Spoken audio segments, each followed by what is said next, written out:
we were both just gobsmacked.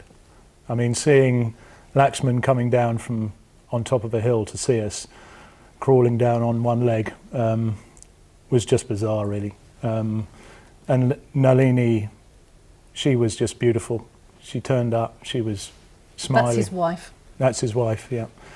And she was so happy to see us, even though she's probably very rarely seen any white people before.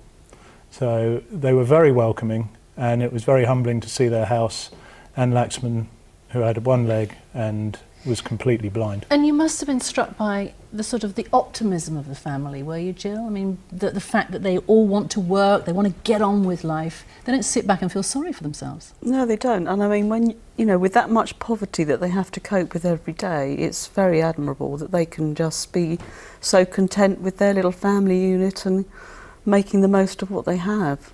What have you managed to do for Lakshman now then? Where are we at? Well, firstly, he asked for a screwdriver, which was quite amusing because he needed quite a bit more than that. But our initial thoughts were to get him a new leg because he was wandering around on a Tinleg that he had manufactured himself. So our first thoughts were, let's get him a new leg. And it wasn't quite as straightforward as that, was it? Because he needed some help with the prosthetic limb and also with some physiotherapy, as I understand it. That's right, yeah. We took him to the Army Prosthetic and Orthotic Centre in Gaul, and they measured him up and had a look, and they said he needs a bit of work before he can have a proper prosthetic. So when does he get fitted? Gets fitted tomorrow. Tomorrow. Yeah. So, I mean, is he very happy about it? Do you get that sense that he's, you know, he is really very excited about it? He's so excited. Well, they are, Is he? aren't they? Mm. Yeah. I suppose it's hard not to get overwhelmed by what you see in the rural poverty in that area, Jill. Well, I think when we first started going out there, it was very upsetting, and you want to take all the children home and you want to help everybody. But as you get more involved and you get used to it, it does become a bit easier. But this family has just touched our hearts, and we're never going to walk away from them now. You built a house for them, haven't you? We have, yeah. Yeah. You even gotten stuck into that, didn't you, Matthew? Actually building it. Is that right? I didn't build opening, it. No. When you did the opening ceremony, as I understand. I went out for the opening ceremony about 2 weeks ago, which was great. The whole village was there. All the village had helped build the house. It was a real experience. What are the other projects that you're involved in out there? It's always been children, really.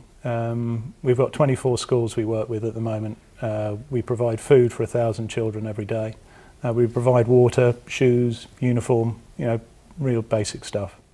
How difficult is it to ensure that the money that's raised here actually goes to where you want it to go and it's used correctly? Yeah, it is difficult. It's the reason myself, Jill and Father Robert go out 4 or 5 times a year to make sure that it's all used very well. We've got a great man that we employ in Sri Lanka called Newton, who checks everything, and he's just been a star. So the next time, you must be looking forward to the next time that you see Lakshman, he'll be sort of not crawling down the hill to see you, but he'll be walking down on his new leg. That's what we're hoping, and with a new house and a new leg, it's going to be fantastic. Oh, thank you so much for coming and talking to us. Good luck, Matthew and Jill. All right, That's right, thank you.